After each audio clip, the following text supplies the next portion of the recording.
What if Morty outgrew Rick, intellectually? What if Morty became smarter than Rick?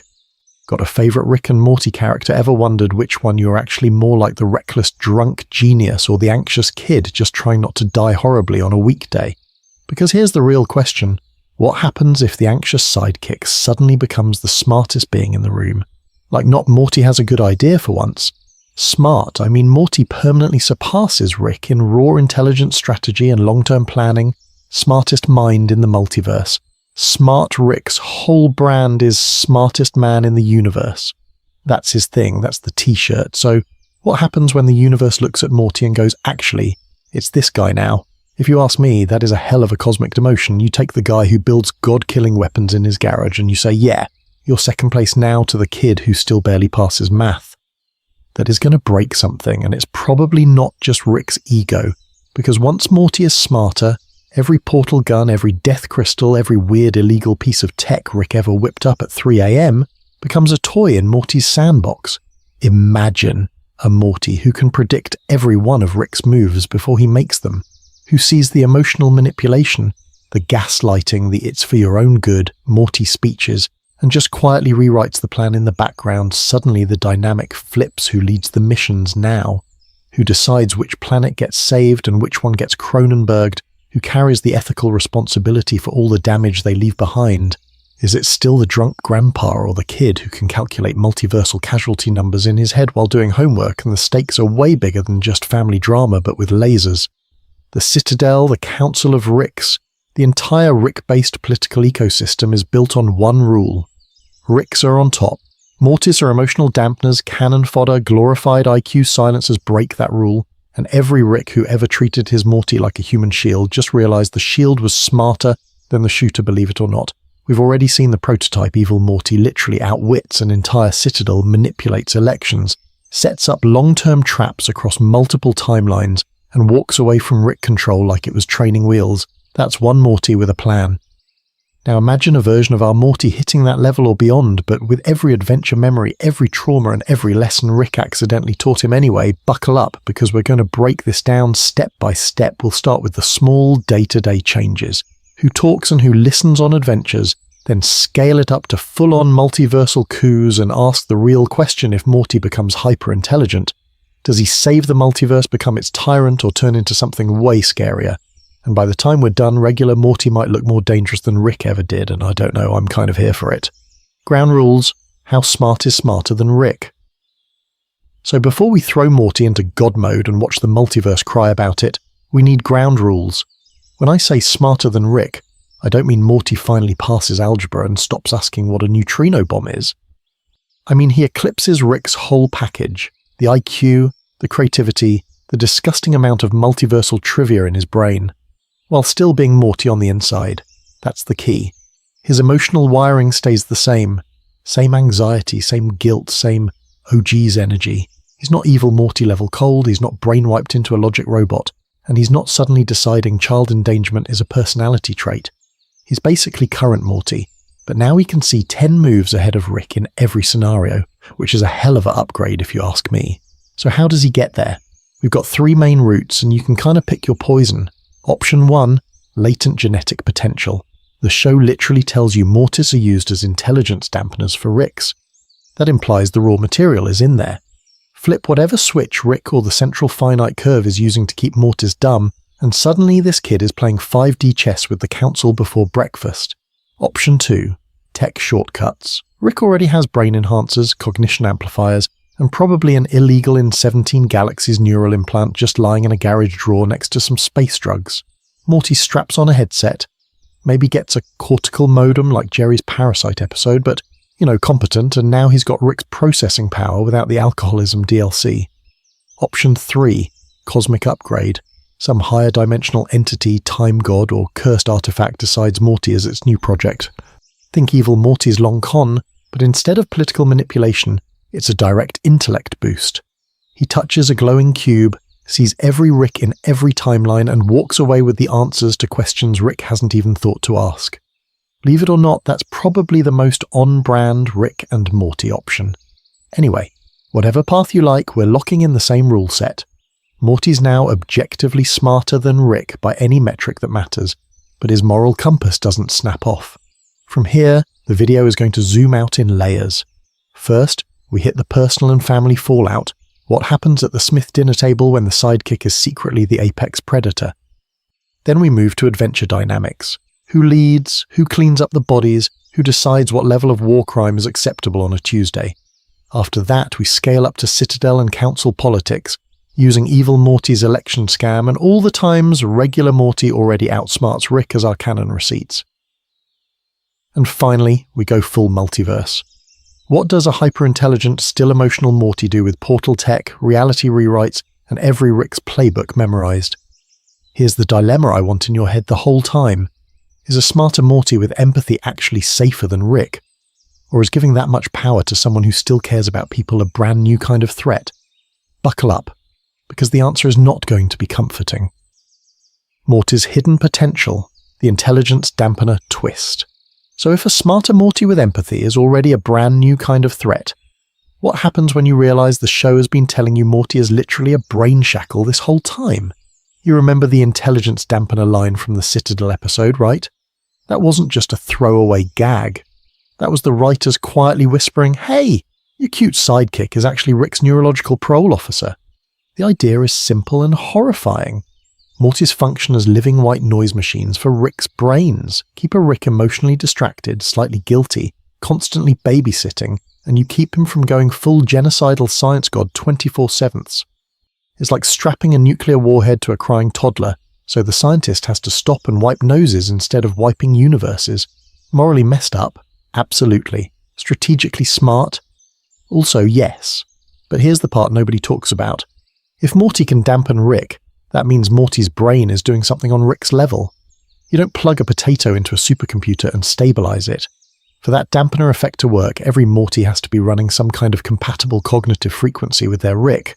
Which implies what? That Mortys are not dumb, they're underclocked, throttled, factory limited by design across infinite realities if you ask me, and evil Morty is Exhibit A. This is a Morty who looked at the whole emotional support meat shield role and went, "Yeah, no, I'm good." He doesn't just escape one Rick. He engineers a multiverse-spanning conspiracy, rigs an election, manipulates Citadel politics, and walks circles around entire councils of Ricks over multiple timelines. That's not just being clever. That's long-game, four-dimensional chess with people who invented four-dimensional chess. Just to give you an idea of how insane that is, Rick's whole brand is being the smartest guy in any room. Evil Morty's whole brand is quietly proving that was marketing. He reverse engineers Rick tech, hijacks the Citadel's infrastructure, and literally punches a hole out of Rick's curated central finite curve. Rick builds cages. Evil Morty figures out the lock, the blueprints, and the real estate market outside the cage. And regular Morty? He's not as far off as Rick wants you to think. Look at moments when Rick is absent or weakened. Morty negotiating with the president. Morty choosing to bury his own corpse and adapt to a new dimension. Morty calling out Rick's "I'm the only one who matters" logic and being the only person in the room with a moral compass that isn't completely illegal. When Rick's shadow isn't over him, Morty makes hard, strategic calls. He just hates himself for it. So now combine those pieces. A species of latent geniuses used as organic dampeners. One breakout case who outplays the entire Rick industrial complex. A normal Morty who already shows flashes of that same potential whenever the leash slips. If Morty's default setting is hidden genius with emotional baggage, what happens when you cut the dampener wire and hand him the keys to his own mind? Because once Morty stops stabilizing Rick, he's going to start rewriting him. And the really scary part, you might actually prefer evil Morty's version of that future. Upgrade event: how Morty becomes the smartest in the multiverse. So how do you actually cut the dampener wire on Morty's brain without just turning him into another Rick with worse posture? You've got 3 main upgrade routes, and each one is a different flavour of illegal cosmic nightmare. Option 1. Morty steals one of Rick's unfinished brain augmentation prototypes. You know, some half-labelled cranial spider helmet sitting next to a jar of eyeballs in the garage. Rick's passed out, the safety warnings are in squanch, and Morty says "oh geez" and hits on anyway. Classic. Option 2. Morty makes a deal with a cosmic entity, not the fun kind. We're talking higher dimensional accountant being that trades IQ points for favours. You get a Morty who's smarter, sure, but now every decision comes with interest payments in extra timelines. It's like student loans. but for your soul. Option 3, Morty hijacks Citadel tech that was built to standardize Rick's intelligence. Imagine a giant brain DMV where every Rick gets calibrated to smartest man in the universe settings. Morty sneaks in, rewires the system, and suddenly the machine is like, "Congrats, kid, you're the new benchmark." All fun, all terrifying, but the main timeline? We go poetic. Morty beats Rick using Rick's own science. Picture this. Buried in the garage is an experimental neural lattice device. It's Rick's big swing at perfecting his own mind, abandoned because it was too risky even for him. Believe it or not, that's already a red flag. Morty, already suspicious from years of trauma bonding, finds Rick's notes, quietly finishes the math, and calibrates it for a Morty brain instead of a Rick one. No cosmic wish, no magic crystal, just Rick's tech, Morty's choice. He straps in while Rick's off on a bender, the lattice spools up, and for a second you think we're in one-episode gag territory. Nosebleed, screaming, maybe a reset button. But no, this one sticks. Time doesn't just slow down for Morty, it opens up. Every choice branches in front of him like a living decision tree. He can see the probability spread of grabbing the blue vial versus the red one, hear the echo of futures where he stayed in school, feel the weight of timelines where he never got in the spaceship that first day. It's the way Rick sees the multiverse, but with one crucial patch. The empathy module is still installed. His brain doesn't melt, it rewires. Permanently. This is not smart Morty for 22 minutes and a post-credits joke. He keeps every memory, every panic attack, every time Rick called him tool instead of grandson. Only now he has the processing power to rerun all of it in 4D, and once the dust settles, the first thing this upgraded Morty analyzes isn't the Citadel or the Council, or even the stability of portal tech. The very first simulation he runs is Rick. Their history, their power imbalance, every crime disguised as an adventure. Buckle up, because Morty's about to cross-examine his grandpa like the star witness in a trial the multiverse has been dodging for years. If you ask me, Rick's real sentence is about to start. First shockwave. Morty reevaluates Rick. Morty doesn't just remember the adventures anymore. He audits them. You know all those chaotic field trips that felt like trauma with a laugh track? In Morty's upgraded brain, they snap into place like evidence exhibits. He reruns the pilot in his head and instantly tags it. Illegal weapons test, child endangerment, biological smuggling, aggravated reality tampering. Every orgies Rick becomes a data point in a pattern of grooming. Just to give you an idea of how messed up this is, the ski lift date with Jessica? Morty now clocks the exact probability curve of Rick letting him fall versus intervening for character development. The number isn't great. Suddenly, all the fun memories get recoded. The Purge planet?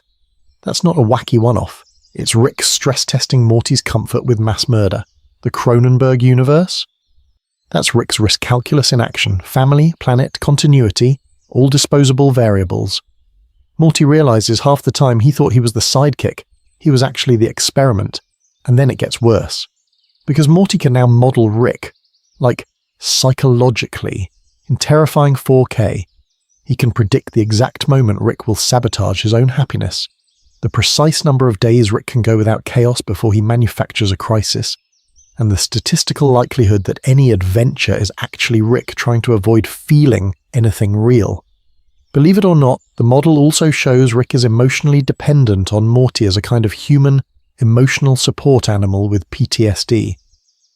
Morty sees the addiction loops, alcohol, danger, god-complex power trips, and that weird emotional high Rick gets from almost dying in front of someone who still calls him Grandpa. He doesn't just know Rick's catchphrases, he knows the trauma pattern behind each burp.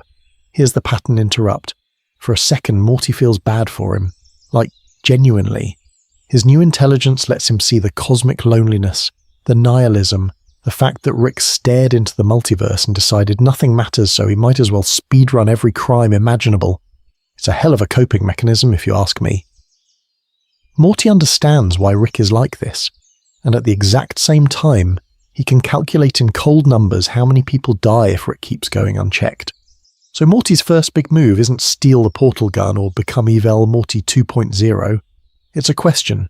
Do you save Rick from himself, abandon him, or quietly contain him like a walking extinction-level event? Any direct confrontation is probably going to push Rick into maximum self-destruct mode.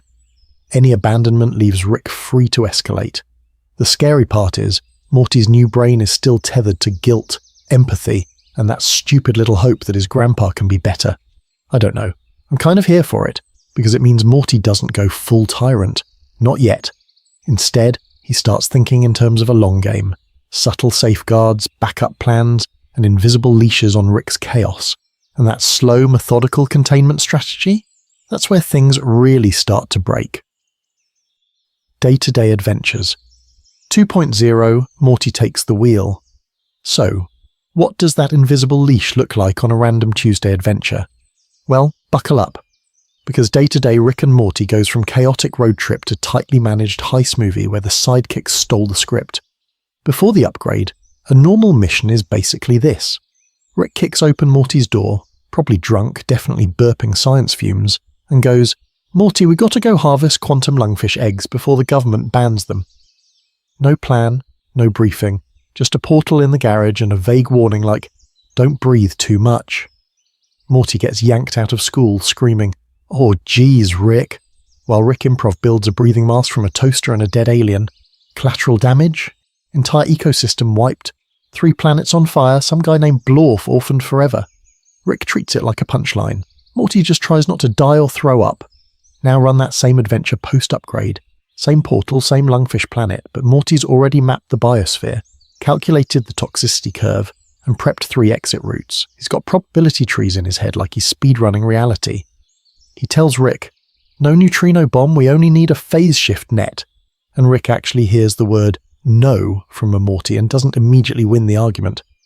Morty sets mission parameters, assigns roles, and for some reason schedules a 5-minute decontamination break so they don't bring home sentient spores again. Rick tries to wing it, of course. He reaches for the portal gun to detour to an illegal casino asteroid, and it just doesn't fire. Morty already patched the firmware. Safety lock. Destination whitelist. Cool little message pops up. Spontaneous side quests disabled during active operation. Rick's ego takes 20 psychic damage, and that's the other big shift. Morty starts quietly optimizing Rick's entire arsenal. Portal gun? Now, with multi-factor authentication and a deadman switch only Morty controls. Ship AI? No longer hard-coded to obey Rick and casually commit war crimes, but constrained by Morty's new protocols. No genocide, no time loops, no deals with entities labelled cosmic horror in the database. He fixes the obvious vulnerabilities Rick never bothered with because, if you ask me, Rick kind of enjoys being one bad day away from annihilation. Comedically, it's a hell of a vibe swap. Rick whips out a freeze ray mid-fight. Morty already anticipated the jam, brought a backup, and positioned the enemies where a single shot will end it. Rick monologues. Morty's like, "Yeah, I simulated this argument too," and pulls up a hologram of Rick making the exact same speech. Believe it or not, the universe is safer, but Rick is way more annoyed. And just to give you an idea of how far this goes, Morty's new control isn't limited to gadgets. He's managing fuel, coordinates, even who gets portal access on the Citadel. On paper, it's just logistics. In practice, it's the first quiet step from "I'm keeping us alive" to "I'm keeping Rick on a leash." The scary part, Rick doesn't fully realize it yet. But when he finally does notice who's really holding the keys to his own freedom, that's when this stops being a family adventure and starts looking a lot more like a coup. Ethics patch. When a super-intelligent Morty starts adding morality checks. So what happens when the kid holding the leash starts adding a collar? Because once Morty's not just smarter than Rick, but also the only one in the room who still cares about innocent lives, you don't just get better plans, you get patches. Moral patches. Rick's whole power build is simple. Insane intelligence plus 0 moral breaks. That combo is a hell of a cheat code. He can wipe a civilization, shrug, and be home in time for TV. Morty 2.0 ? Same processing power. But he still cares about his family, random bystanders, and annoyingly, the long-term consequences of Rick's 5 minutes of fun. So you've got 2 gods in the garage now, but only one of them is still worried about the body count, and Morty does what any overpowered nerd would do. He starts coding ethics directly into the toys. The portal gun suddenly defaults to non-lethal displacement instead of disintegration. Rick thinks he vaporized a guy. Morty quietly shunted him to an uninhabited moon with breathable air and a snack crate. The ship's weapons, now they're on a stun first. Oops, you killed them, setting that's buried 3 menus deep. Every new gadget comes with auto-teleport failsafes for bystanders, like cosmic airbags that yoink civilians out of blast zones before Rick even pulls the trigger. He even adds hard lockouts. Certain experiment categories red-tagged. No more accidentally destabilizing a baby universe's timeline for a punchline. Rick tries to boot up a genocide-level test, and the lab just gives him a blue screen of calculation error. Is it actually an error? Or is Morty just running parental controls on the smartest man in existence? Believe it or not, that's the upgrade. But here's where it gets nasty. Morty can now see the math Rick sees. He can look at a branching timeline and know, with cold utilitarian clarity, that saving one crying kid might doom an entire universe. Rick shrugs and picks the bigger number. Morty can pick the bigger number too, technically, but he feels it. He carries it. He's running god-tier utilitarian logic on hardware that still cries at dog movies. That's going to leave a mark. Picture this. Rick wants to cut through a war-torn dimension using a shortcut corridor that, side effect, triggers a chain reaction and wipes out an alien species. Tuesday, basically. Morty spots it, reroutes the portal network mid-adventure so they accidentally land in a slightly less efficient path that avoids the genocide. Rick complains about the lag. Morty blames interdimensional bandwidth and some fake council update. Rick grumbles, burps, moves on. Somewhere, an entire civilization lives because Morty lied. And that's the quiet horror. At what point do these little ethical patches stop being safety features and start being soft control? Morty is secretly editing Rick's choices, editing which crimes are even possible. Rick never consented to that. Is it still moral to manage a man like a dangerous animal if the alternative is cosmic mass murder? Or are we watching Morty slide from grandson with a conscience into benevolent jailer with a life sentence Rick doesn't even know he's serving? Anyway, buckle up, because once you start managing a Rick, you're only one bad day away from trying to manage an entire multiverse. Family fallout. Smarter Morty versus the Smith household. So if Morty's quietly running a life sentence on Rick, what happens when he looks up from the containment chamber and realizes, oh, I can run this whole family too? Let's start with Summer, because she's been begging the universe for a promotion from background teenager to co-main character since season 1. A hyper-intelligent Morty is either her dream come true or her Joker origin story. At first, he probably recruits her, feeds her just enough intel to make her feel like the only other sane person in the house. Suddenly, Summer's dumb social media obsession becomes a data pipeline. She tracks trends, he models outcomes. She thinks they're teaming up. He's technically running A/B tests on his sister. But here's the catch. Summer hates being handled. The second she realizes Morty is pre-writing arguments, planting phrases so Beth and Jerry fold faster, and accidentally letting her win fights Rick would usually shut down, that ally energy flips into rivalry. You can almost hear her. Did you optimize my feelings, you little creep? And if you ask me, a Summer who knows she's being gamified by her kid brother is going to start min-maxing right back. Now Beth. Oh boy, this is a hell of a psychological crime scene. Beth has spent her whole life orbiting Rick's brain like it's the sun, convinced her own worth is tied to his approval. Suddenly Morty isn't just keeping up with Rick, he's outpacing him, fixing his messes, predicting his benders. On paper, that should make Beth proud, her son, smartest being in the room. In practice? Identity crisis speedrun. You get this weird 3-step reaction. First, pride. That's my boy. Then jealousy.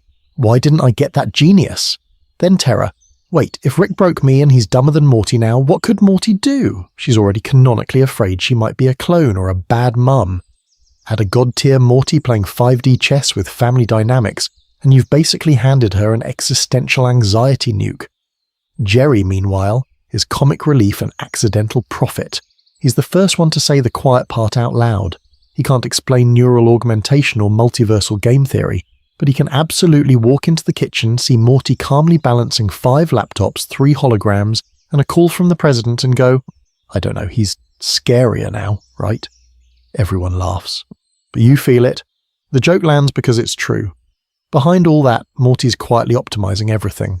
Debts vanish, insurance mysteriously pays out, bullies stop calling, awkward dinners get coincidentally interrupted by portal emergencies. He's laundering Rick's fallout into a normalish suburban life, and nobody gets a full explanation because that would ruin the experiment. Believe it or not, that's the creepiest part. The kindness is real, but the consent is gone. So here's the question you really don't want answered. If Morty can now predict and manage his entire family's behaviour like variables in a containment plan, does he keep them in the loop? Or are we watching him quietly downgrade the Smiths from loved ones to controlled conditions before he moves on to the rest of the multiverse? Anyway, buckle up, because if family is Morty's test run, the next phase is going to make the Citadel look like daycare. Sidebar: is a caring super intellect more dangerous? So here's the creepy part nobody really wants to think about. What if the smartest being in the room actually cares about you? Like, really cares? Not Rick's "I'd die for Morty" in a blackout kind of way, but a Morty who can see every outcome and emotionally can't tolerate you suffering. Sci-fi usually gives you two options. Option A: cold hyper-rational AI that looks at humans like buggy Roombas and decides deleting us is an efficiency upgrade. Option B: messy, emotional humans who make bad choices, but at least they're ours. But what happens when you get a hyper-rational brain that still loves its family, cries at movies, and apologizes to planets it accidentally ate? Believe it or not, that might be way scarier, because empathy plus power doesn't cancel out danger. It just rebrands it. You don't get a villain, you get a parent lock on reality. A super intelligent Morty can run the math on your whole life and go, yeah, if I let you choose freely, you're going to ruin yourself and 5 other timelines. So, no. That's not a crime in the legal sense. That's a crime in the your free will just got Thanos snapped sense. This is where paternalism kicks in. Morty doesn't have to become evil Morty to be dangerous. He just has to believe he's being responsible. He's seen Rick's trail of Cronenbergs and orphan dimensions. He knows what unrestrained genius looks like. So when he quietly edits Summer's memories to stop a depression spiral, or nudges Beth's choices away from divorcing Jerry, because that path spawns a fascist Earth in 3 out of 5 branches, he can tell himself, I'm preventing suffering. And if you ask me, that's a hell of a moral loophole. Rick at least advertises the danger. He's openly selfish, openly drunk, openly like, yeah, this is illegal, anyway, hit the button. You can look at Rick and go, okay, that guy's a walking crime scene. Morty, upgraded, is the subtler threat. He still hugs you, he still apologizes. But behind the scenes, he's rerouting portal traffic, quarantining realities, and quietly deciding which version of you gets to keep existing because that one cries less at night. Political theory has a cute little label for this: benevolent dictatorship. One ruler supposedly acting for everyone's good. No elections, just vibes and spreadsheets. Now give that job to Morty with god-tier IQ. He doesn't seize the Citadel, he optimizes it. He doesn't blow up timelines, he prunes them. Just to give you an idea of how far that goes, imagine Morty running a secret spreadsheet of every Rick, every Morty color-coded by net pain and projected trauma. Red Rose get retired. And here's the final problem. Once Morty starts minimizing suffering at scale, he has to face one ugly statistic. Rick Sanchez is probably the single biggest pain generator in his local multiverse. So what does a caring, benevolent, super genius do when the main outlier on his suffering chart is his own grandfather? Lock him up? Reprogram him? Replace him with a nicer Rick from a low-impact timeline? Or does he do something you can't ever undo? Buckle up. Because if Morty ever decides the kindest thing he can do for reality is fix Rick, the real question isn't what happens to Rick, it's whether any version of you even remembers he was there. Containment protocols, Morty's quiet war on Rick's worst impulses. So what does a hyper-intelligent Morty actually do with a walking WMD for a grandpa? He doesn't stage a coup in the garage. He installs parental controls on God. Quiet ones, Morty starts small. Don't yank the bottle out of Rick's hand, you water the booze. So suddenly, portal coordinates are just a hair off. That universe with weaponized black holes, the gun randomly glitches and dumps them 2 realities over, into a boring timeline where the worst crime is tax evasion, a neutrino bomb test. The console throws a fake error message about Chronoton desync and forces a reboot that Rick is way too lazy to troubleshoot. Supply runs get weird. The exact isotope Rick needs for a planet-melting engine? Out of stock, guess we'll grab the slightly less apocalyptic version. Morty scripts fake intergalactic shortages, shipping delays, customs flags. It's Amazon, but for saving universes. Just to give you an idea of how sneaky this is, Rick still feels like a dangerous outlaw, but his toys keep coming with invisible safety caps. How do you keep Rick from noticing? You feed the ego. Morty starts serving up just enough novelty that Rick doesn't question why certain doors never open anymore. The portal gun, for some reason, can't lock onto timelines where Rick already won too hard and destabilized everything. Lab doors keyed to high-yield death rays just stay jammed. But in exchange, Morty keeps handing Rick fresh puzzles, new aliens, weird physics. Rick gets his fix of feeling like the smartest man in the universe, while Morty quietly reroutes him away from the worst timelines like a cosmic parent lock. And while Rick is busy ranting about the government, Morty is building one-man infrastructure, hidden backups of portal tech air-gapped from Rick's systems, shadow data archives that log every experiment, every frequency, every whoops, I genocided them again moment. Safe houses tucked into dead timelines where even the Citadel wouldn't bother looking. If Morty wants to, he can brick Rick's entire operation in seconds, revoke access, spoof coordinates, strand him in a padded reality with no sharp edges. The scary part? Morty knows he can never say that out loud. A direct attempt to control Rick doesn't just fail, it triggers self-destruct behavior. Rick would rather burn the multiverse than admit he's on a leash. So Morty doesn't build a cage, he builds guardrails Rick is too narcissistic to see. Every random malfunction, every quirky limit, is Morty quietly negotiating the sentence for Rick's next crime, down from cosmic war crime to aggravated property damage. And while Morty is busy crisis managing one grandpa, something starts to ripple. Other Ricks notice their Mortys aren't this composed. Citadel data pings show one Morty whose risk profile doesn't match. Believe it or not, when the sidekick starts quietly editing the mad genius, the rest of the multiverse starts asking a very nervous question. What happens when that Morty gets bored of just containing one Rick? Citadel. Rumours. When a Morty stops acting like a Morty. So, while our Morty is busy babysitting one grandpa, the Citadel starts getting hives. Why? Because the entire place runs on one very fragile assumption. Ricks think, Mortys absorb trauma, Ricks are the brains, Mortys are the emotional bubble wrap.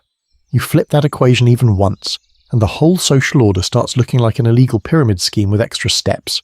On the Citadel, Mortys are literally built into the architecture. Morty schools, Morty malls, Morty labour.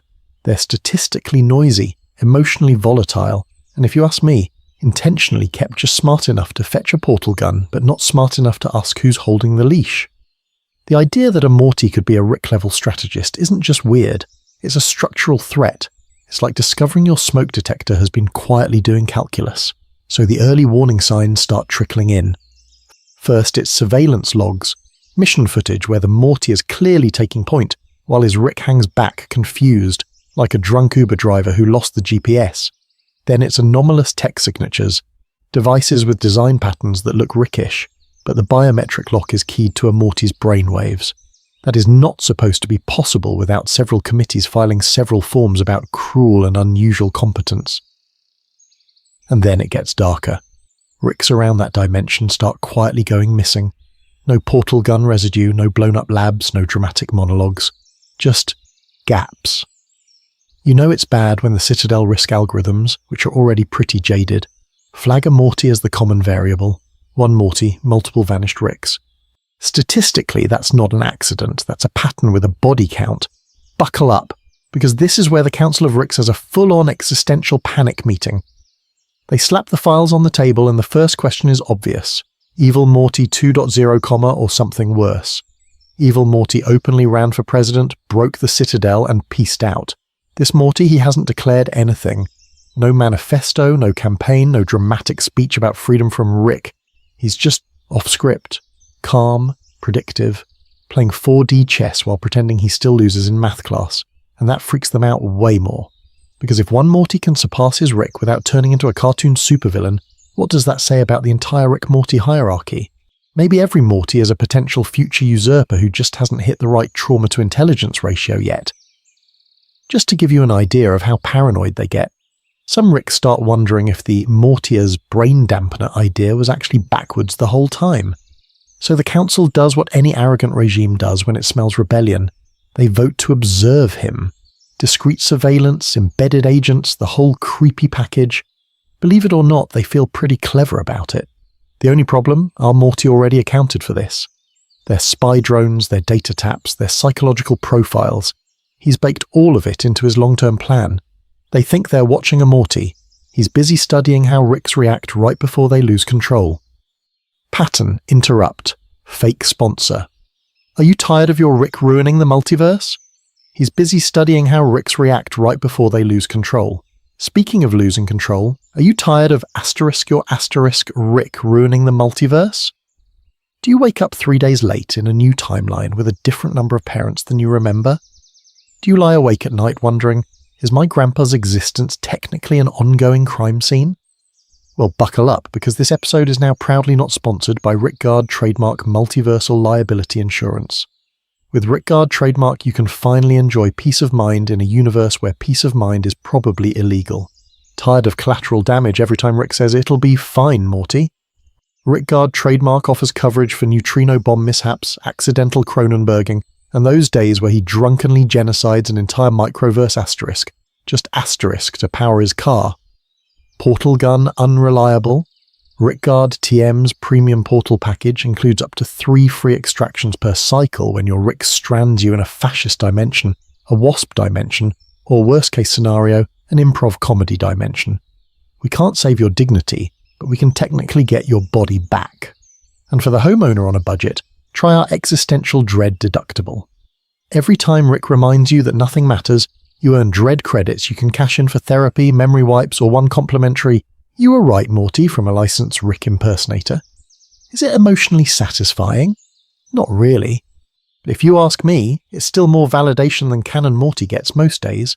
Not into insurance? Maybe you're more of a DIY war criminal. Introducing Morty Mac's trademark cognitive enhancers, the only brain-boosting supplement clinically tested on over 3,000 Mortys across 12 realities, with a survival rate we are legally not allowed to disclose. With Morty Mac's trademark, your Morty goes from intelligence dampener to full-on Rick regulator. Side effects may include predicting Rick's moves before he makes them, refusing obviously illegal adventures, and asking questions like, "Hey, is wiping out an entire alien civilization really the only option here, or are you just bored?" Annoying.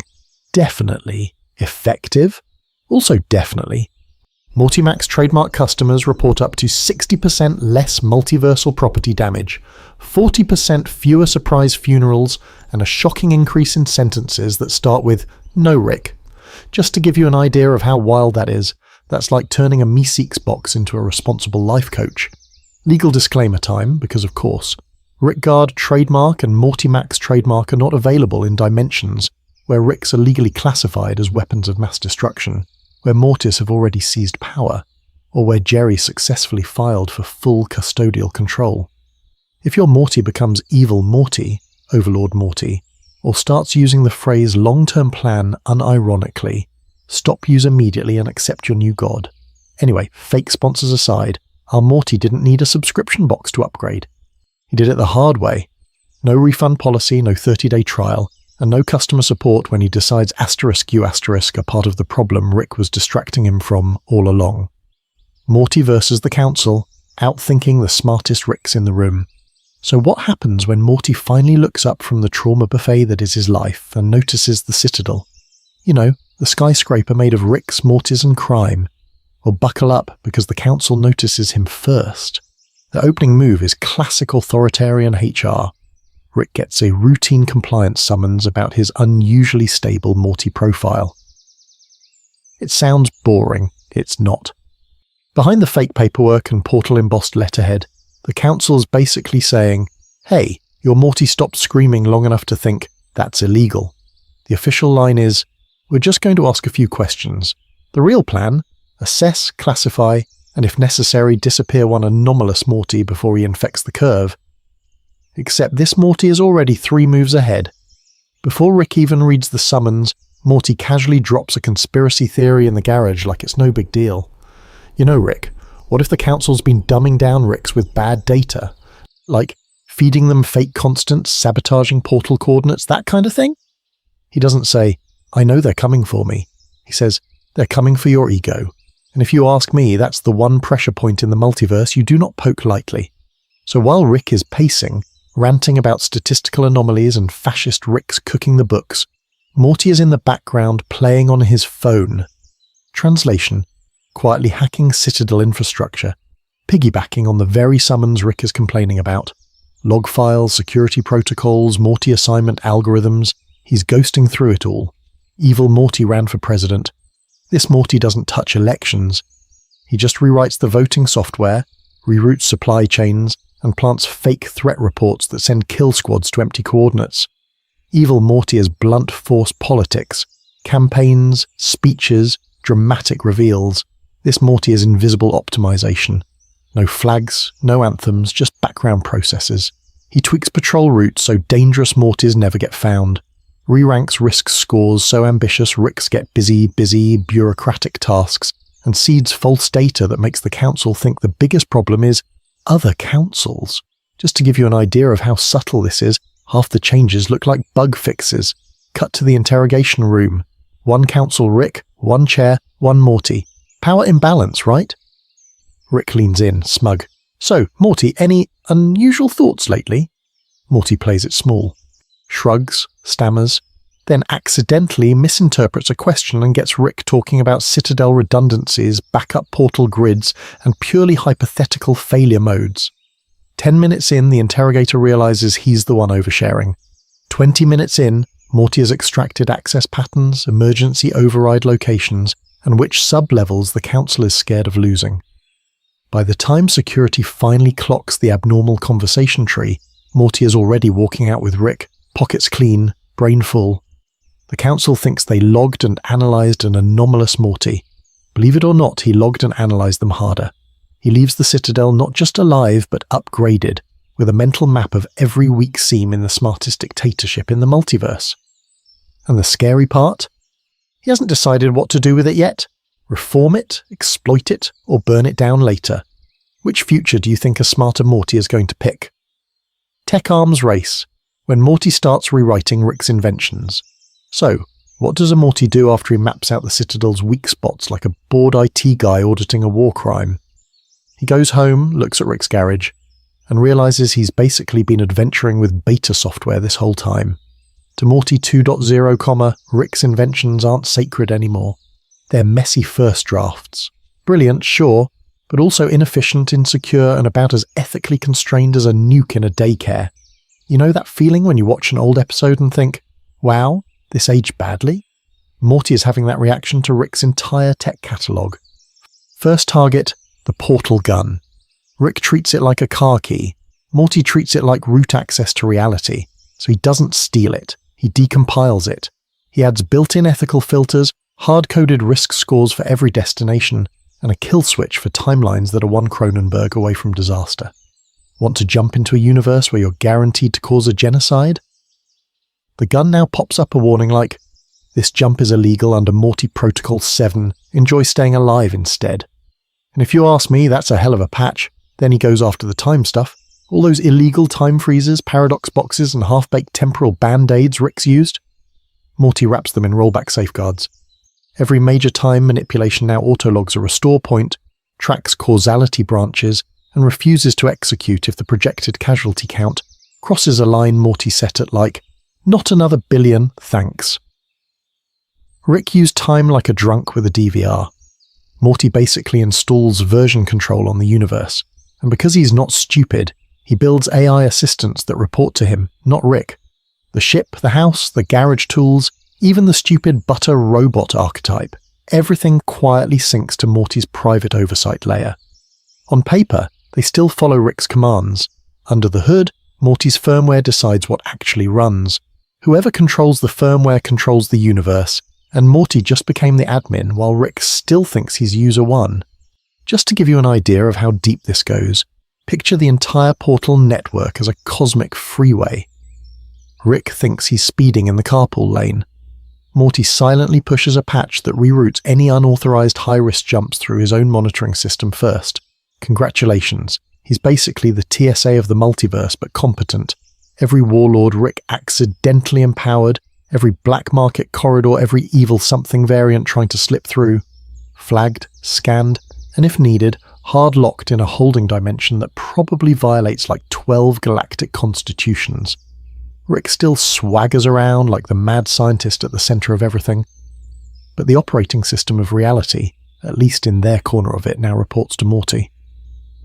And the scary question isn't can Rick stop him anymore? It's what Morty decides to do with that root access next. Emotional exploit. Morty uses love as leverage. And once Morty has root access, he does the one thing Rick never properly accounted for. He patches the human side of the codebase, not his own, Rick's. Because Rick's biggest vulnerability isn't his liver, his brain, or his very questionable immune system. It's that buried, duct-taped attachment to Morty and the family he keeps swearing doesn't matter, while repeatedly throwing the entire multiverse in a wood chipper to keep them alive. You've seen it. I don't care about anyone, he says right before detonating a galactic government to get his grandson back. Smarter Morty looks at that and goes, cool, emotional exploit. He starts modelling Rick's feelings the same way Rick models physics, inputs, outputs, failure states. Just to give you an idea of how messed up that is, Morty can now predict, within like a 2% margin of error, the exact moment guilt, nostalgia, or fear of abandonment is going to beat Rick's whole drunk nihilist routine. Rick reaches for the neutrino bomb? Morty's already queued up a projection of Summer's future therapy sessions. Rick starts designing another Cronenberg-level bioweapon. Morty casually mentions how many Beth variants he's watched die in similar timelines. It's not an argument, it's a simulation.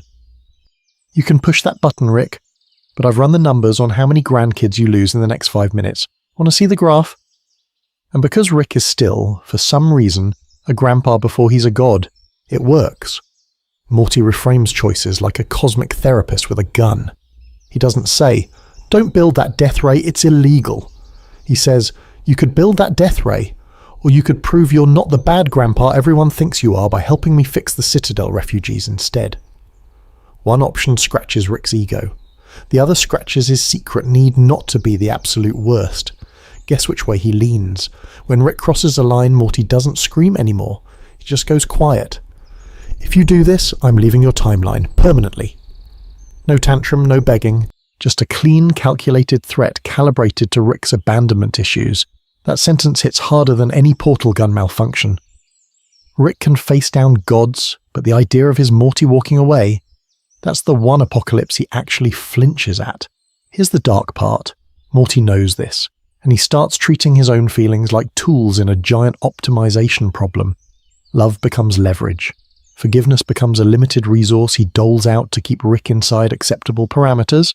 He's not asking, how do I feel, anymore. He's asking, what emotional input minimizes total casualties across known realities? Buckle up, because that's a hell of a moral speed bump. Is Morty finally more humane than Rick because he's steering him away from the worst crimes? Or is he doing something even colder, weaponizing love in a way Rick, in all his monstrous genius, never quite managed to pull off? And if your heart is a tool in the toolbox, what exactly do you become when you're done building? Timeline tuning. Morty starts editing reality for better outcomes. So if your heart is just another tool, what happens when Morty figures out he can remodel the whole shed? Remember how Rick treats timelines like used napkins? Cronenberg your world. Bury your bodies in the backyard. Hop to Earth C-137 point whatever and call it a day. You've seen him literally abandon an entire reality of screaming mutants because it was slightly inconvenient to fix. Morty used to just cry about that. Now he can see the itemized receipt, every screaming face, every doomed Beth, every Jerry who doesn't even know why he's dying. Buckle up, because Morty doesn't just feel bad about it anymore. He starts coding.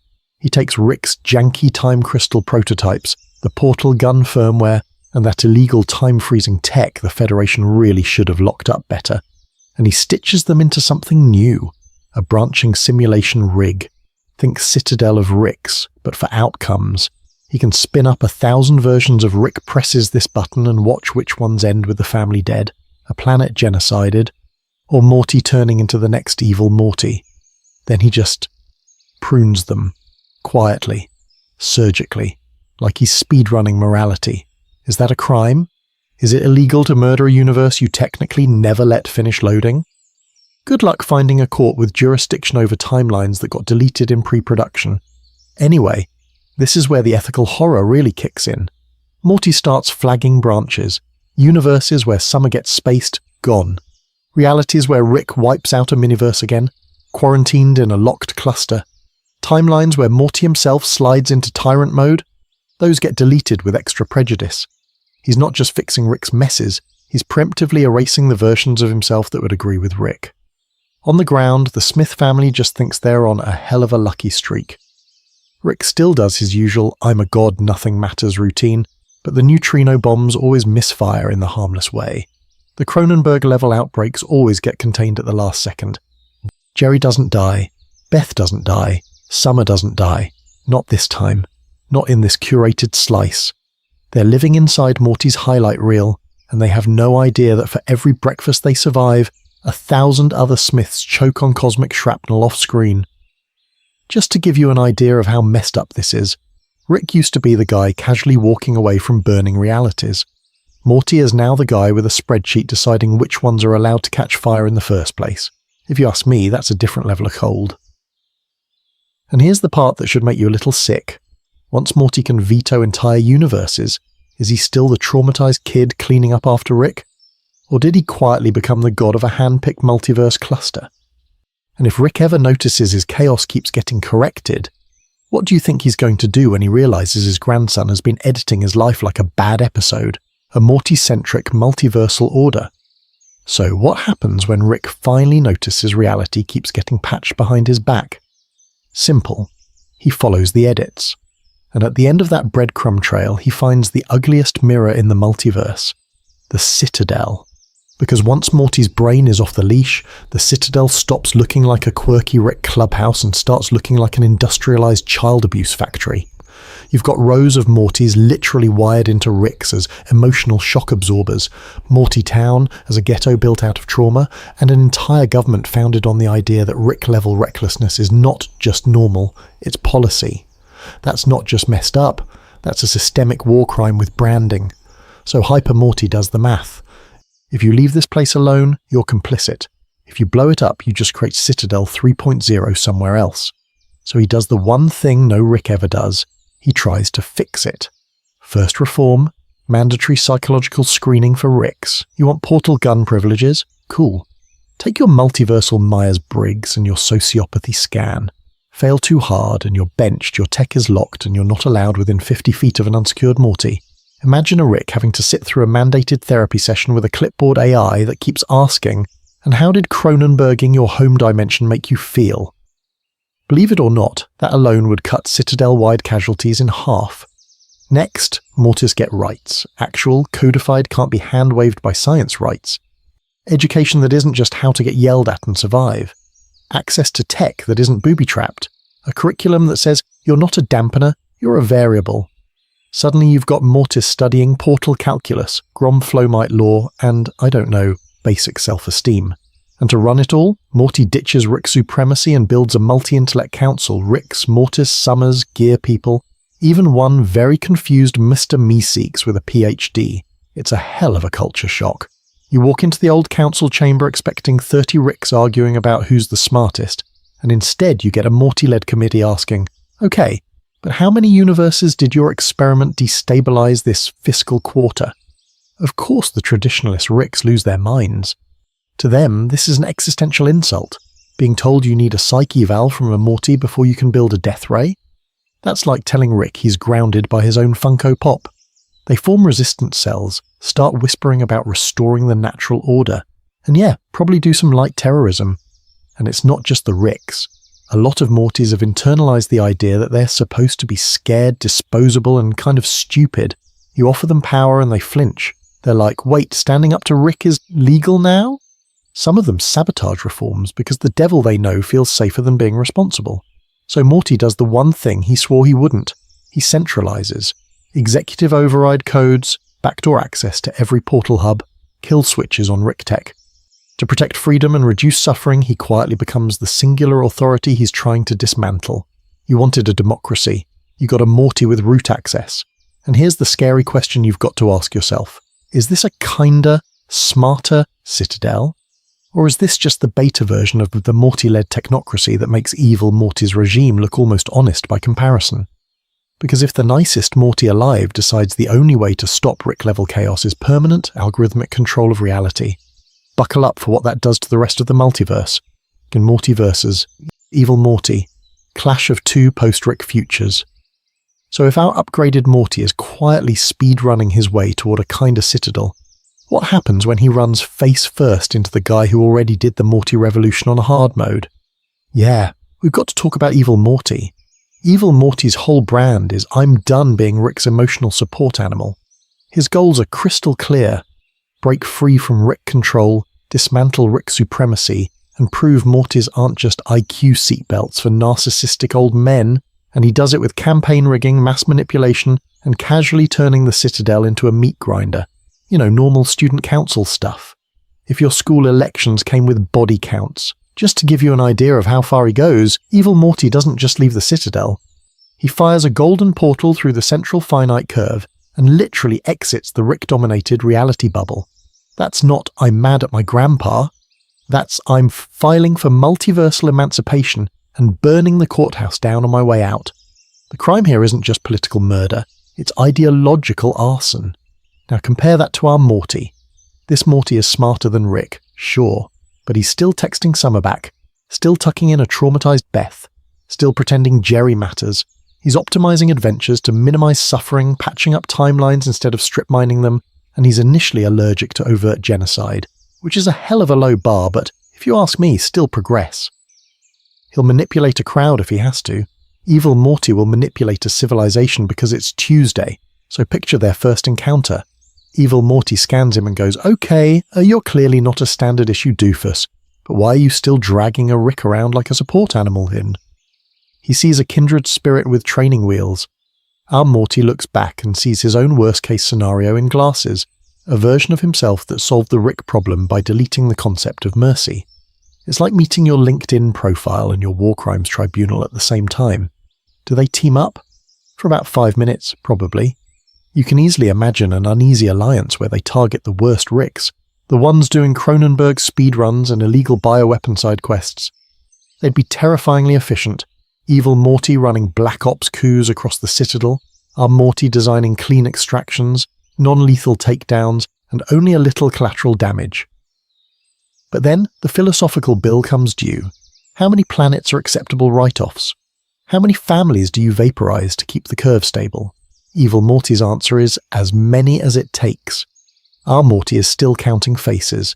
That's where you get either a cold war of competing optimized multiverse designs or a literal split. One golden portal empire versus one algorithmically curated, slightly nicer empire. Here's the pattern interrupt though. The scariest outcome isn't them fighting, it's them agreeing. Imagine they converge on a shared model. Hyper-efficient reality management, zero Rick supremacy, and every sentient being slotted into a role by Morty-level intellects. No screaming dictators, no obvious crimes, just perfect scheduling. Everyone else becomes a pawn in a Morty-run optimization engine that technically reduces suffering, by quietly deleting your right to be inconvenient. Believe it or not, that might be the one future where Rick's chaos starts to look like the morally safer option. And I don't know, I'm kind of here for how uncomfortable that should make you. Humanity check. Does smarter Morty still care about being a kid, and that morally safer option feeling? Yeah, that's Morty's worst nightmare. Because now we have to talk about the one problem that you can't solve with portal tech, being a teenager. Imagine being the smartest mind in the multiverse, and still having to ask for a hall pass. You're sitting in math class, the teacher is explaining quadratic equations, and Morty's in the back row silently modelling galactic economies in his head. He's not just doing the homework, he's predicting which of his classmates are going to die in car accidents, which ones end up in MLM scams, and which one becomes a cop with a 73% chance of planting evidence. Pop quiz? He already ran every version of it 3 days ago in a dream he optimized.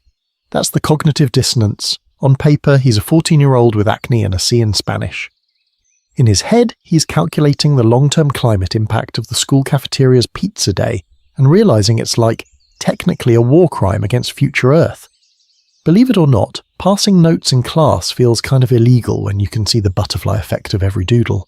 So Morty does what any overclocked brain in a sitcom body would do. He tries to LARP as a normal kid. He still has crushes. He still plays video games. He still hangs out with Summer. Only now, when he's playing a co-op shooter, he's also running probability trees of which of his friends is statistically most likely to actually enlist and get PTSD. Cute text from a crush.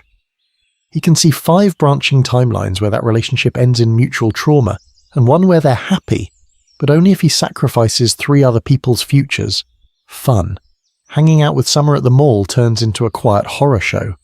She's trying on clothes, and Morty's brain is auto-completing her entire life trajectory.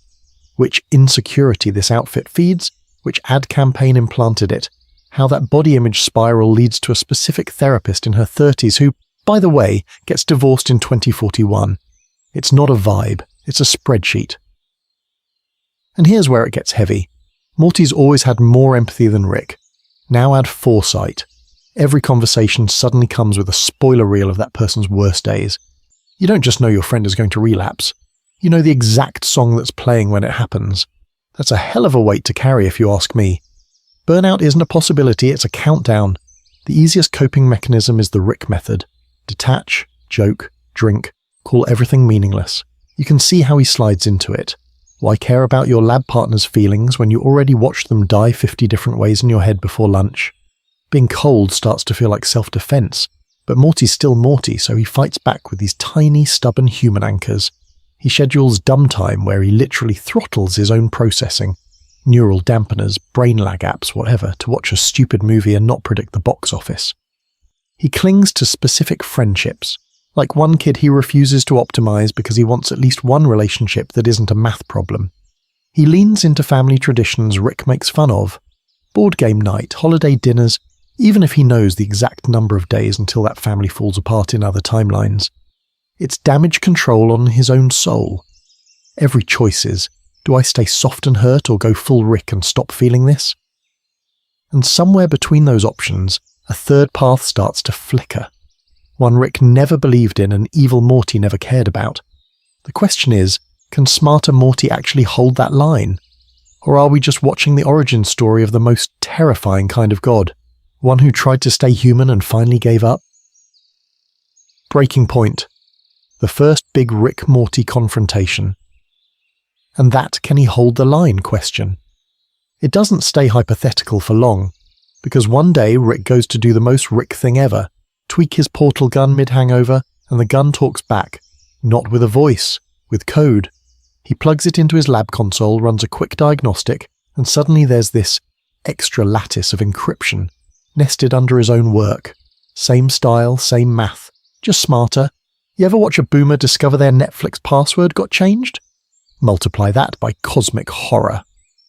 Rick freezes, zooms in, and sees a signature buried in the subroutine, a tiny looping M. Morty. Rick starts peeling it apart. Layer after layer of safety checks, contingency routes that redirect the portal if Rick's vitals drop below a certain threshold, hard limits on universe kill energy outputs. It's like finding out your car secretly has a teen driver mode and your teen installed it. Totally illegal if you ask me, at least in Rick's personal religion. Cut to the garage door slamming open. Morty walks in mid-sentence about dinner and just stops. He sees the portal gun guts on the table, the code on the screen, Rick's face. That's your inciting incident right there. No aliens, no council, just Grandpa catching you hacking his god weapon. Rick goes off. Who touched my gun? Who rewrote my constants? Who downgraded my annihilation settings? It starts technical, like a software patch argument. He accuses Morty of compromising the tech, of committing the ultimate Rick crime, making it safe. Morty, for once, doesn't flinch. He calmly points out the last 3 times Rick blacked out mid-adventure and almost wiped a timeline. Rick fires back with, "I trained you, you little parasite, you're standing on my shoulders." Morty hits him with, "Yeah, and from up here I can see how many bodies you're standing on." You can feel the pride and betrayal wrestling in Rick's voice. He's furious he got outplayed, but you can also see that tiny, awful smile. His dumb grandson beat him at his own game. Believe it or not, that's Rick's version of a hug. Then Morty drops the real bomb. The portal gun code was just one layer. He's got safe houses, plural. Rick follows him, rage warp, to a storage unit in some dead Citadel shard. Inside, upgraded tech, multiverse maps, profiles on Rick's and Morty's, and a kill switch tree for every major apocalyptic scenario Rick has ever flirted with. Now, the argument turns surgical. Rick accuses Morty of treating him like a patient, or worse, a bomb. Morty lists, point by point, the nights he had to drag Rick home, the planets that probably never recovered, the way the family lives in permanent hostage mode. He's not yelling, he's presenting evidence. Just to give you an idea of how far he's gone, he even has a protocol labelled "If Rick goes full evil Morty." Rick actually stumbles. Not from booze, from fear. He spits out that he never asked to be anyone's responsibility, that Morty was supposed to be an emotional crutch, not his parole officer. Morty fires back that he was a shield, not a crutch. Rick hid behind him to feel better about every crime, every war, every universe he left in ruins. You're waiting for one of them to win, right? For Rick to pull a secret override or Morty to lock him in a pocket dimension? Pattern interrupt. Neither happens. They just stand there, two smartest idiots in the room, breathing hard. Rick finally breaks eye contact, snatches the portal gun, and storms toward the exit. At the door he pauses, doesn't turn around, just says, "You scare me, Morty, and not because you're smarter, because I don't know what a you without me looks like. And I don't know if the multiverse survives it." Then he's gone, leaving Morty alone in a room full of safeguards, and no idea which of them he's going to need first. Buckle up, because the next move? That's where the real sentence for this new Morty starts. High-level threat assessment. Is Morty now a Class A multiversal hazard? So if Rick walks out and the smartest guy in the room is now the traumatized teenager he's been warping since middle school, what does the paperwork on that even look like? Who do you call when the emotional support sidekick becomes a walking cosmic compliance violation? According to the Citadel's very real, very made-up Office of Interdimensional Risk Management, you don't call anyone. You just update the multiversal threat scale and hope your insurance covers grandson-related incidents. On that scale, you've got Level 1, nuisance anomalies, Mr. Meeseeks with a bad attitude, all the way up to Level 7, reality-ending entities, your standard time god, aboard Rick with a neutrino bomb, that kind of party. Morty? He just got bumped into a brand new grey area, a provisional Class A multiversal hazard. Not because he's blowing up planets on Tuesdays, but because he's smart enough not to. Let's break down his rating, raw intelligence first. Pre-upgrade Morty is barely passing math, but secretly insightful. Post-upgrade Morty is can predict Rick's moves 3 episodes in advance. On the scale, that's a 6 out of 7. Not omniscient, but absolutely smart enough to design the guy who is. And unlike Rick, he's not drunk while doing it. That alone is a hell of a red flag. Tech access? That's an automatic 7. Rick already left him in a room full of safeguards, which in Rick speak means illegal weapons, backup portal tech, and at least one device that can reboot a dead timeline if you press it wrong. Morty doesn't even have to steal anything. He just has to remember where Rick hides the good stuff. Willingness to intervene is where it gets spicy. Rick intervenes when he's bored, Morty intervenes when he feels responsible. Smarter Morty is probably going to look at Cronenberged worlds, Glorzo planets, Claps miniverses and say, "Okay, I'm fixing that." That's a 7 on the scale, but for some reason it's pointed at long-term system optimization instead of short-term spectacle. Emotional stability? Generous 3. This is a kid who already had a nervous breakdown over eating sentient spaghetti and watching Rick casually reset universes like browser tabs. Now, give him the IQ to see every downstream consequence of every choice. Believe it or not, that doesn't make you calmer. That just means the panic attacks get flowcharts. Alignment is where the committee really panics. On paper, he's protective. He wants fewer people to die. In practice, that protection starts to look authoritarian really fast. You can totally imagine Morty quietly rigging Citadel elections, sandboxing dangerous Ricks, and geofencing whole realities from portal access for their own good. So the official designation reads Type 4 Benevolent Authoritarian Cognito Hazard. Subject's actions are arguably justified, practically unreviewable, and technically uncontainable. Recommended response oversight. Feasible response LOL no, and if the multiverse ever holds a trial for crimes of overprotection and unauthorized reality optimization, Morty might be the first defendant to stand up, plead guilty, and still argue that everyone else is wrong. And the terrifying part? You might kind of agree with him. Which raises the real question. What do you do with a guy who can save everything by quietly taking it away from you? Worst case scenario, when Morty decides free will is optional. So let's follow that to its absolute worst setting on the cosmic thermostat. What happens when Morty doesn't just argue he's right? He proves it over and over, across so many timelines that free will starts looking less like a right and more like an illegal fireworks stand Rick keeps in the garage. Picture Morty running simulations like other kids play Minecraft. He feeds in every world, every Rick, every dumb little species that just invented nukes and social media in the same century. And the results keep coming back the same. Left alone, most sentient beings speedrun their own extinction. Not in a fun metal album cover way, in a boring spreadsheet of preventable suffering way. After the 10,000th apocalypse, he doesn't see chaos anymore.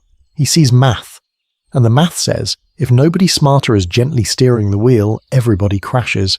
So he does the most Morty thing imaginable. He starts helping.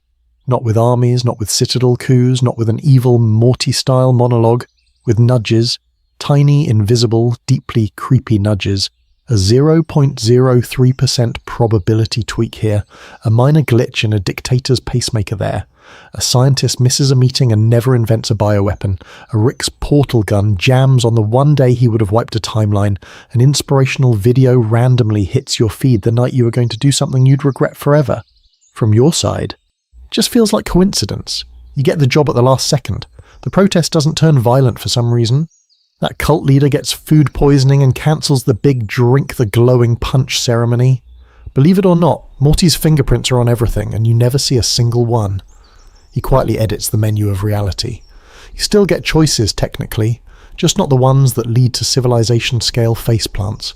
No open fascist regimes, no Cronenberg world, no Rick accidentally turns the atmosphere into sentient vape smoke. The horror is that it all looks normal. No dictator to overthrow, no portal tyrant to blame, just a universe that keeps lucking out at the last minute every time forever. Now imagine Rick catching on.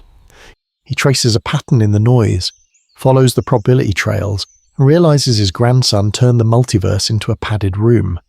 Rick, the guy who built a neutrino bomb for fun, looks at Morty's soft tyranny and goes, "Yeah, no, this is worse."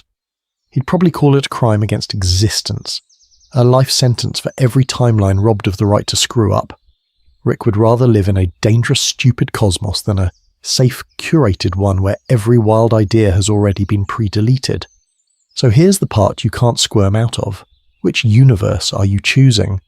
Rick's chaotic, lethal playground where your freedom is real but your odds are trash? Or Morty's optimized terrarium where you're protected, manipulated, and never feel the strings either way? And are you sure you're not already in one of them? Best case scenario, Morty as the multiverse's reluctant guardian. Alright, let's be generous for once. Let's say you didn't pick Rick's murder playground or Morty's creepy terrarium. Let's say Morty looks at God mode and goes, yeah, I'm going to put parental controls on myself. So he writes rules, actual rules. No large-scale mind control, no deleting timelines unless the alternative is cosmic-level disaster. No fixing a civilization without talking to people first. It's like the opposite of Rick's life philosophy, which is basically, if it's not illegal in this dimension yet, speedrun it until it is. Morty sets up a system where any major intervention triggers a mandatory pause. He literally codes his own brain tech so that if he tries to rewrite a world's history on a bad day, alarms go off, Summer's phone buzzes, and somewhere a Council Rick spits out his drink. You want to talk about self-awareness? That's a hell of an upgrade from "Gee, Rick." And he doesn't do it alone. He builds a tiny advisory group on purpose. Summer, who's seen enough of Rick's emotional crime scene parenting to know what not to do. A reformed Rick, maybe detoxed, maybe just tired, who understands the tech but doesn't get final say anymore. And believe it or not, one skeptical counsel Rick, whose entire job is to argue, "Kid, this is how this blows up in your face." Why that mix? Because Morty knows raw IQ slides into pure utilitarian math way too fast. Rick will always say, sacrifice 5 universes to save 6, easy. Summer's like, okay, but did you ask any of the universes? That tension keeps him from turning into a calculator with trauma. So what does a smarter than Rick Morty actually do with his power when he's trying to stay human? He goes low intrusion. He runs disaster prediction like it's weather forecasting. Hey, your moon's going to crack in 6 days, here's the math, do you want help or not? He sets up targeted protection for vulnerable worlds, refugee planets, species Rick casually almost wiped, timelines that keep getting farmed for spare parts. He offers tech assistance with receipts, transparent terms. Here's what this portal grid does, here's what it can't do, here's the illegal stuff I locked out because I know how people are. If you ask me, that's already more ethical disclosure than any app you've ever installed. But here's the messed up part. It hurts. All the time. Because once your brain is running Rick-level simulations, you see every branch where you could have stopped a genocide by flipping one authoritarian switch. You watch a planet vote itself into a dictatorship and you know you could have nudged the election. You don't because you promised. And then you have to live with the headlines. Morty's real sentence isn't godhood. It's watching preventable pain and choosing not to become the thing he hates to erase it. Freedom has a body count, and he knows exactly how many. Pattern interrupt. In the best-case timeline, Morty doesn't become a god, a cop, or a tyrant. He becomes something way rarer in this universe. The smartest guy in the room who deliberately stays small enough to still be a person. Which, if you think about it, might be the one thing Rick has never been able to pull off. Rick's adaptation. Can the old genius learn new tricks? And that's where things get really uncomfortable, because if Morty finally pulls off the one thing Rick never could, what does Rick do when he isn't the apex predator anymore? You take away smartest man in the universe. You're not just poking his ego, you're ripping out the core operating system. That's not a bad day for Rick. That's a full identity collapse. Remember, this is the guy who literally built a council of himself just to have a jury of Ricks confirm he's special. Being outclassed by some other god brain? Annoying. Being outclassed by his own shaky-voiced grandkid who used to pee himself on adventures. That's humiliating on a cosmic scale. Rick's pride isn't just high, it's weaponized. So when Morty walks into the garage and casually solves a problem Rick's been chewing on for like 30 years? Yeah, buckle up. Option 1, self-destruction speedrun. Rick's already got a PhD in drinking himself into non-existence. Now imagine him realizing the universe doesn't need asterisk him intellectually anymore. Every time Morty outthinks him on a mission, that's another shot, another blackout portal hop, another whoops, I accidentally destabilized 3 timelines because I was sad. It's not just depressing, it's illegal as hell. You'd basically be watching a slow-motion crime spree powered by Grandpa's midlife crisis. Option 2, arms race. Rick decides, fine, you leveled up? I'll re-break reality. He starts jamming more implants into his own brain, ripping tech from evil Morty's files, maybe even bargaining with cosmic horrors he used to laugh at. You get this escalating upgrade war where every argument at the dinner table is backed by planet-killing prototypes in the garage. Just to give you an idea of how petty this could get, picture Rick adding a kill switch to Morty's neural boost while Morty quietly reroutes Rick's portal gun to a containment pocket. Family therapy but with mutually assured annihilation. And that leads to the darkest branch, sabotage. Rick trying to fix Morty by disabling the enhancements, or worse, wiping the upgrade out of his mind. Not because it's dangerous, but because he can't stand not being on top. That's not just emotionally gross, that's brain crime. Like, you're grounded for 10,000 years levels of illegal if anyone could actually arrest him. Morty, now smarter, sees it coming and sets countermeasures. Suddenly it's not hugs and catchphrases, it's a cold war of intellects across the multiverse. But there's a weirder, way rarer path. Growth. Believe it or not, Rick Asterisk could asterisk adapt. When raw IQ stops being his trump card, he might finally be forced to ask, okay, what else do I bring to the table besides trauma and gadgets? Maybe he leans into creativity, improvisation, even emotional intelligence. I know, I don't buy it either, but I don't know, I'm kind of here for it. Imagine a role reversal where Morty runs point on ethics and big picture planning while Rick becomes the chaotic specialist. Morty designs the mission. Rick handles the dirty work and improvises when the plan meets cosmic nonsense. Rick has to practice something he's basically allergic to: humility. He has to say out loud, "Morty was right," multiple times in the same day. That alone should carry a spiritual sentence of like 40 years. The most interesting version of this story isn't Rick versus Morty trying to delete each other's brains. It's Rick * and * Morty, both permanently changed, trying to coexist as co-geniuses without leveling the multiverse. Two smartest guys in the room, one garage, infinite weapons-grade daddy issues. The real question isn't who wins, it's how long the universe survives while they figure out the rules. And if you think that sounds unstable, wait until you see what happens when the other Ricks realize a Morty just surpassed the brand. Metalens, what this says about Rick and Morty's core theme. So what does a Morty outbraining Rick actually do to the core of this show? Like, is this just an evil Morty DLC? Or are we poking the main question Rick and Morty has been screaming about since episode 1? Is being the smartest guy in the room a gift? Or is it the most polite way to say this man is spiritually radioactive? Because once Morty crosses that line, you're not just upgrading a sidekick, you're stress testing the show's whole thesis about intelligence. Rick sees the true nature of the universe and goes, "Nothing matters, I'm going to drink and commit every cosmic war crime I can think of." Evil Morty sees the same machinery and goes, "Cool, I'm going to break the system." A hyper-smart Morty we care about? He forces the question, does seeing the gears automatically break you? Or can it actually free you without turning you into a walking genocide button? Buckle up, because making Morty smarter than Rick puts Rick's entire worldview on trial. Rick's nihilism has always been framed like the logical endpoint of genius. You learn too much, you realize everything's meaningless. You speedrun morality any percent and call it a day.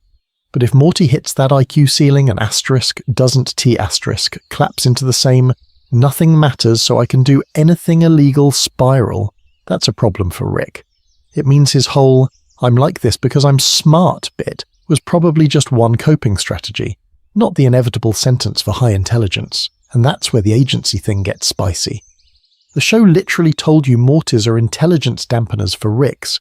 Their job is to soak up trauma, distraction and danger, so the Rick can do big brain stuff without emotionally crashing. Mortys as cosmic noise-cancelling headphones. But once Morty becomes the smartest person in the garage, that flips. Mortys stop being dampeners and start being deciders. The question shifts from how do you survive a Rick to what do you do when you become one? Do you fix Cronenberg worlds, dismantle the Citadel and put guardrails on portal guns? Or do you industrialize the chaos? Here's the ironic part, and it's a hell of a twist if you ask me.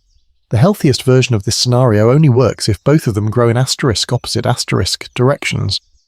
Morty has to get less intoxicated by omnipotence. More boundaries, more, "No, we're not turning that planet into a test case." Rick, on the other hand, has to get more attached to humanity. More caring, more accountability, more, "Hey, maybe my grandson shouldn't be my emotional support war criminal." Believe it or not, the balance point is Morty stepping back from God mode, while Rick steps closer to being a person. And here's your pattern interrupt. The scariest part of this whole thought experiment isn't Morty breaking bad. It's that it makes Rick look fixable. Like with the right push from a smarter Morty, he could actually change. Suddenly Morty is the unpredictable variable, and Rick is the one who might finally be on a character development leash. And if that's true, what happens when a Morty with that kind of power decides the leash should go around the entire multiverse next? Viewer cross-exam. Would you trust Morty with the portal gun? So let's put you on the stand for a second. Forget Rick's tragic backstory. Forget Morty's big sad eyes, portal gun, timeline edits, reality do-overs.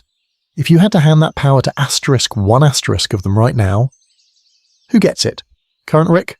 Or upgraded galaxy brain Morty? Buckle up, because this is where it stops being a funny cartoon and starts feeling like a really illegal civics lesson. Rick's pitch is simple. Maximum freedom. No rules, no gods, no masters, no seatbelts. You get to keep your free will, right up until your collateral damage in some experiment he started drunk and finished hungover. You alive tomorrow? Maybe. You a Cronenberg meat pile again? Also maybe.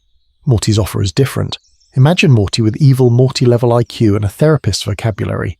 He shows up on TV in every dimension like, hey, I can stabilize the multiverse. Fewer invasions, fewer genocides, fewer screaming sky babies. The catch? Some loss of autonomy. Curfews, locked timelines, certain choices quietly edited. You don't die in a portal accident, but you also don't get to invent anything that might cause one. Safe, but padded room safe. So what do you actually value when you hand over the portal gun? Is it safety? You cool living in a universe where your biggest problem is traffic and not, facehugger slavery?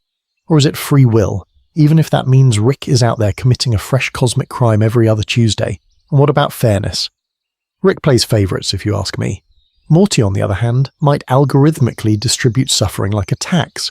Equal opportunity trauma. Picture daily life in Rick's multiverse as an average schmuck. You wake up, go to work, try not to think about the time your original universe got abandoned because someone burped the wrong way. Every few days, reality glitches. New sky colour, different government. Your boss is suddenly a sentient ant. No one explains anything, that's just Tuesday. Maximum chaos, maximum don't ask questions or you'll die in the B-plot. Now picture Morty's multiverse. Streets are clean, no alien raids, no random genocidal gas clouds. Crime rates down, portal accidents rare, but every once in a while you get this feeling that something asterisk used asterisk to be different. A relationship you don't remember ending. A protest that never quite happened. Believe it or not, the kid who used to cry in biology class is now quietly editing your memories for emotional stability metrics. I don't know, I'm kind of here for it, and also absolutely terrified. So lock in your answer. Rick's chaotic freedom or Morty's curated safety? Mentally write it down, because we're going to check it against the final body count, the final emotional damage report, and the final who actually became the bigger existential threat tally. And when you see what each choice really costs the multiverse, are you still going to trust the same guy with the gun? Soft recap. From sidekick to architect of reality. So, about that guy with the gun. Before we pick who you're handing the multiverse keys to, buckle up. Because we need a quick crime scene recap of how Morty went from emotional support sidekick to architect of reality. Remember where this started? Morty wasn't just a nervous kid. He was basically Rick's emotional support animal, and, as the Citadel quietly admits, an intelligence dampener. His whole job was to keep Rick just distracted and guilty enough that Rick didn't go full cosmic war crime every 5 minutes. That's not just sad, it's structural. Then we flip the switch. Upgrade event. Whether you like the version where Morty hacks Rick's brain enhancers, or the one where he hijacks some cosmic artifact that boosts cognition, the result is the same. The dampener stops dampening. All that latent potential and trauma math comes online at once, and suddenly Morty can see every pattern Rick's been running on him since episode 1. At first, he doesn't overthrow Rick. He reins him in. That's important. Early smart Morty is the guy quietly deleting the worst weapons from the garage, installing kill switches in portal tech, and running cleanup ops after Rick passes out in a puddle of illegal chemicals and self-loathing. He's not trying to become God. He's trying to make sure God stops drunk driving the universe. But you can't secretly be the smartest person in the room forever, especially when the room is literally a citadel full of paranoid Ricks. They start noticing. Missions that should fail mysteriously work, timelines that should collapse mysteriously stabilize, and the Morty in the corner is asking way too specific questions. Suspicion isn't a twist, it's the obvious next step. That's where the emotional leverage kicks in. Morty realizes his real power isn't just IQ, it's that Rick actually cares, in his broken, illegal, I would still sell you for parts on a bad day way. First major confrontation? Morty doesn't outgun Rick, he outguilts him. I know what you're going to build, I know who it's going to kill, and I know you know I'm right. For some reason, that hits harder than any neutrino bomb. From there, the fork. Same brain, same data, 2 vibes. In one branch, Morty becomes a benevolent guardian, weaponizing Rick's tech to quarantine genocidal timelines, disarm councils, and turn portal travel into something closer to a regulated utility. In the other, he slides into soft tyrant territory, curated realities, safe censorship, behavioral nudges baked into the fabric of space-time. Nobody screams, but nobody really chooses either. I don't know, I'm kind of here for it, and kind of horrified. The key thing is it all tracks. No sudden halo, no instant supervillain cape. Every escalation comes from the same combo, Rick-level intelligence plus stubborn empathy that refuses to die.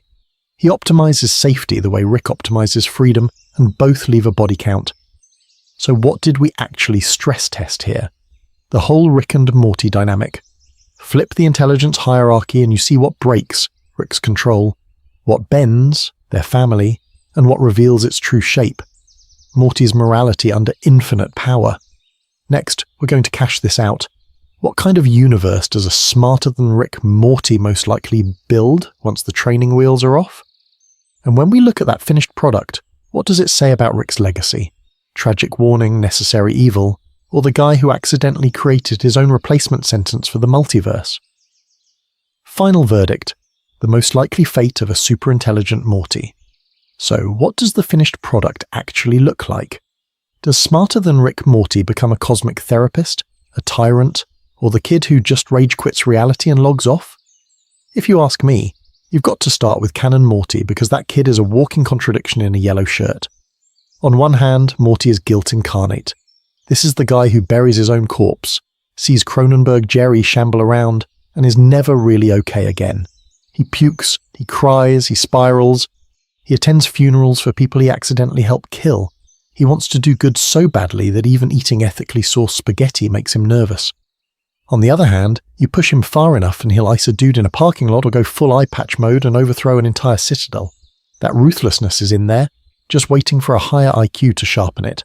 So when Morty surpasses Rick, I don't think he instantly becomes Evil Morty 2.0. That's the comic book version. The most likely outcome is way quieter and honestly way scarier. Low visibility multiversal guardian. Morty is the kid who technically could run a fascist time police, but instead chooses to be the dude who nudges one event here, sabotages one portal gun there, and then goes home for dinner like nothing illegal happened. Picture it. By day, semi-normal life. Same house, same family arguments, same Rick passed out in the garage. By night, Morty's secretly patching timelines, diffusing universe-ending devices before Rick even finishes the hangover puke. He doesn't announce it, he doesn't build a citadel, he just quietly becomes the spam filter of the multiverse, catching only the truly catastrophic stuff. Believe it or not, that actually fits his guilt complex way better than open tyranny. But here's the drift problem. Give that Morty a few centuries, maybe a couple millennia, and the data starts stacking up. Every time he lets free will play out, something awful happens. Genocidal presidents, weaponized planets, Ricks doing Rick things, and every time he intervenes, the graph looks cleaner. At some point, your brain goes, why am I even letting people roll the dice? That's the slope from guardian to manager to jailer.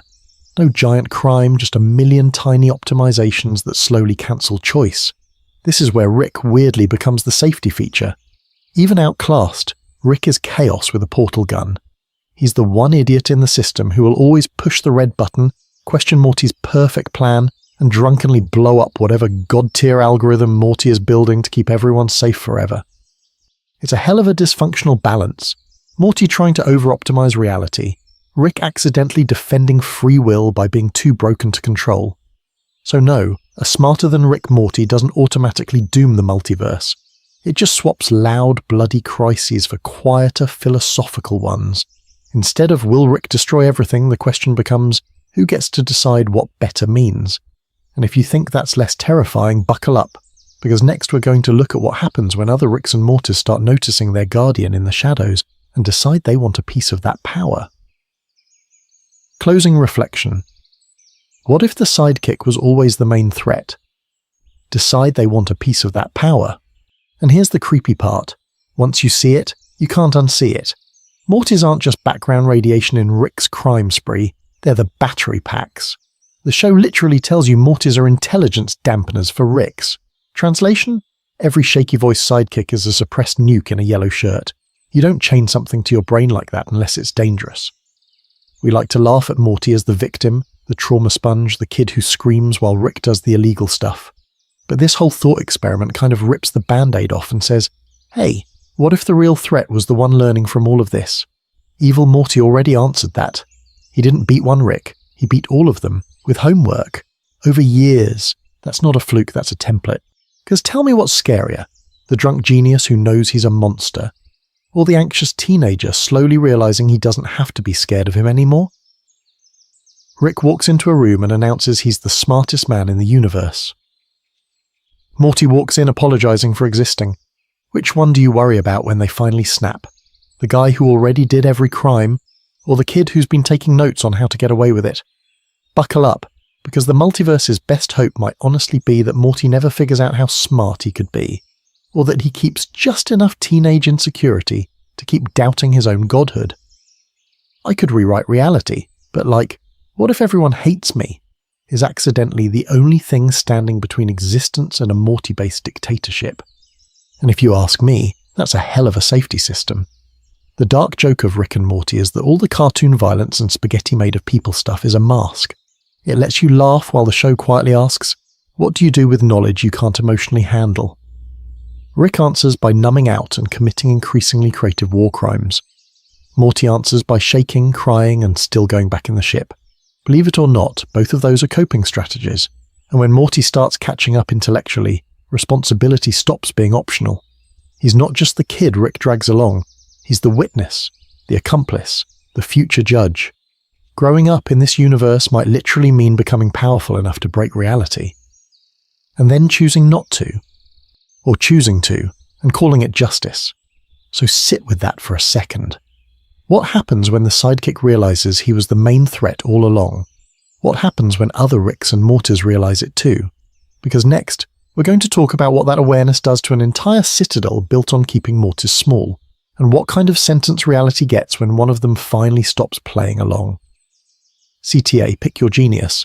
Rick, Morty, or neither. Which means, yeah, buckle up, because now I'm throwing this straight at you.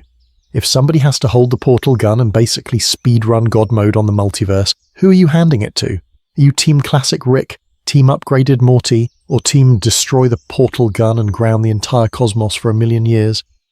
Drop it in the comments. I want your gut answer first, then your overthinking answer, because those are usually two very different, very illegal vibes. And don't just say evil Morty lol and walk away. Build me a theory. How do you think evil Morty's long game collides with a smarter regular Morty? Do they team up and run a benevolent multiversal dictatorship? Or is it more Morty versus Morty custody battle over reality, with Rick stuck in the middle like the world's most dangerous divorced dad? If you ask me, evil Morty seeing a fully awakened, non-evil Morty would either be his worst nightmare, or the final piece of his plan. Also, who else are you promoting? Does Summer get sick of both of them and upgrade herself into the scariest brain in the room? She's already the one who adapts the fastest. Give her Rick's tech and Morty's trauma and she's probably running the Citadel by Tuesday.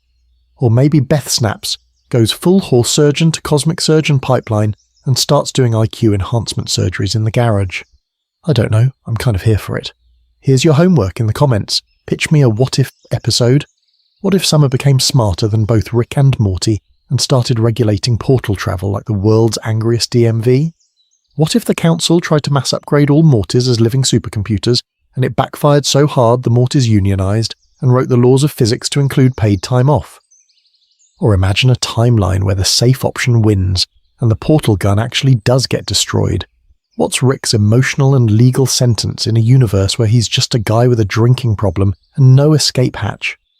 If you're into this kind of long-form, fake educational cartoon autopsy, where we start with haha funny sci-fi and end up doing a philosophy of power and ethics TED Talk in your recommended tab, hit like, subscribe, and share this with the one friend who treats Asterisk Rick and Morty Asterisk like a documentary. Believe it or not, that actually tells the algorithm, yes, please show me more content where we prosecute fictional grandpas and overclock their grandkids' brains. And hey, don't stress too much about whether you're Rick smart or Morty smart. Statistically, you're way more likely to be a background character in someone else's Rick-Morty drama, grabbing coffee while they rewrite causality in the parking lot. And honestly, that might be the safest place to be. Less power, less responsibility, way fewer war crimes. Anyway, pick your genius in the comments, protect your portal gun, and I'll see you in the next What If, where we probably make it even worse.